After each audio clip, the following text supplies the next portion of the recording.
Macallimad Samaila oo ah macallimad dugsiga hoose oo ku yaala dalka Filibiin ayaa 3 sano ee ugu dambeysay waxay ardaydeeda wax ugu dhigtaa gudaha fasal lagu xardhay midab qurux badan halkaasi oo dhammaan wixii indhahaagu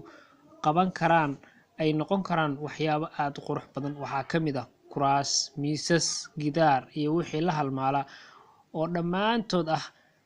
kuwa aad u qurux badan midabo ay ka mid yihiin midabka basaliga aadna wada qurux badan ay ka muuqdaan sida aad kaga jeedaan sawirada idin muuqda sagxadda dhulka ilaa dusha sare fasalka waxaa ku xardhan midabka basaliga ah gidaaradana waxaa ku sharaxan kaararka yaryar oo ah kuwa la iskugu qoro dhambaalada iyo wixii la mid ah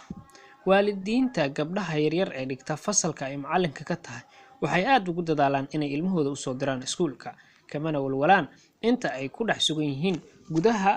fasalka ama iskuulkaba waana qorshe u dhacay sidii ay jecleed macallimada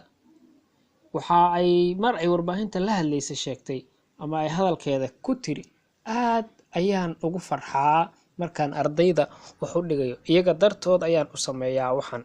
waayo aad baan u jeclahay caruurta ay tiri macallimadu hadafkeeda ayay ku tilmaamtay mid ku soo jeedinayso indhaha ardayda si aysan uga caajisin tacliinta ay barayso halgankeeda ku aadan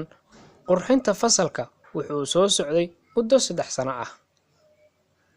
haddaba ma ka heshay macallimadan fadlan aragtidaada noogu reeb qaybta hoose